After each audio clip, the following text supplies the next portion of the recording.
আসসালামু আলাইকুম, hello everyone, welcome to my channel and new video. কেমন আছেন সবাই? আশা করি সকলেই ভালো আছেন। আমি আলহামদুলিল্লাহ অনেক ভালো আছি।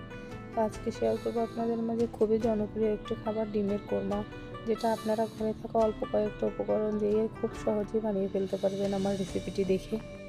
এটা দেখতে যতটা লোভনীয়, খেতেও হয় দারুণ। এই ডিমের কোরমাটা আপনারা পোলাও কিংবা খিচুড়ি বা ভাতের সাথেও খেতে পারবেন। তো চলুন কথা না বাড়িয়ে চলে যাই মূল রান্নায়। আমি 4টা ডিমের কোরমা করব, এজন্য আমি 4টে ডিম নিয়ে এটাকে বয়েল করে তার খোসা ছাড়িয়ে নিব। ডিমগুলোর খোসা ছাড়ানো হয়ে গেলে চুলায় একটা প্যান বসিয়ে দেব। এবার প্যানটা গরম হয়ে গেলে এর ভিতরে দিয়ে দেবো হাফ কাপ পরিমাণ সয়াবিন তেল। দিয়ে দেবো 1 কাপের থেকে একটু কম পেঁয়াজ কুচি।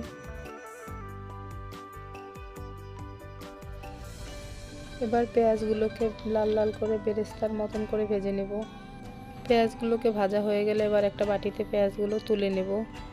এবার এই তেলের মধ্যেই দিয়ে দেব 2 টুকরা দারুচিনি এবং 2টা এলাচি। শুকনো উপকরণগুলোকে একটু ভেজে দিয়ে দেব বাটা মশলা। পেঁয়াজ বাটা 1.5 চা চামচ, রসুন বাটা 1 চা চামচ এবং আদা বাটা হাফ চা চামচ।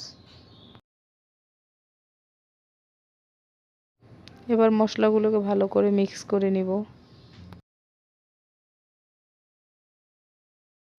দিয়ে দেব পরিমাণ মতন লবণ।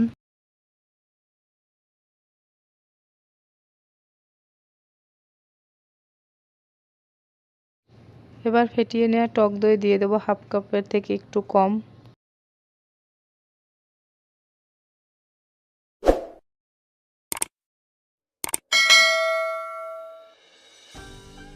আবারও মশলাগুলোকে নেড়েচেড়ে ভালো করে ভেজে নিব।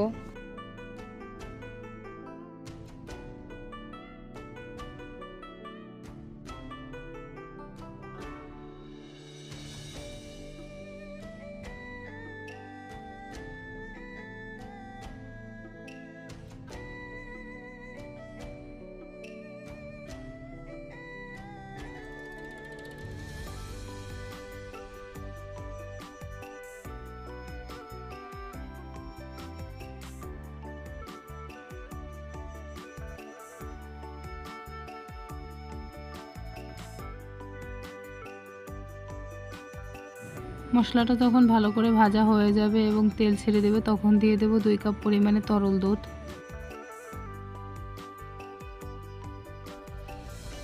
দুধটা দিয়ে অপেক্ষা করব ফুটে আসা পর্যন্ত।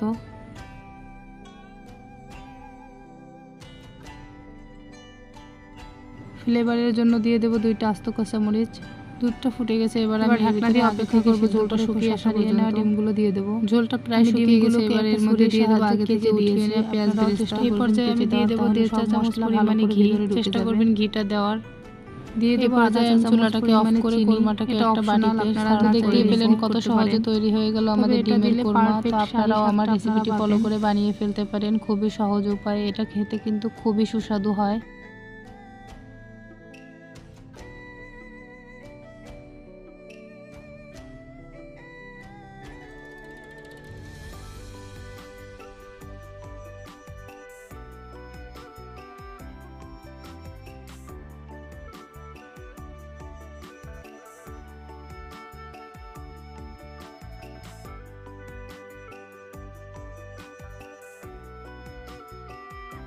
ভিডিওটি ভালো লাগলে অবশ্যই লাইক কমেন্ট শেয়ার করতে ভুলবেন না। আর যারা এখনও আমার চ্যানেলটিকে সাবস্ক্রাইব করেননি, তারা প্লিজ নতুন নতুন ভিডিও পেতে আমার চ্যানেলটিকে সাবস্ক্রাইব করে রাখুন।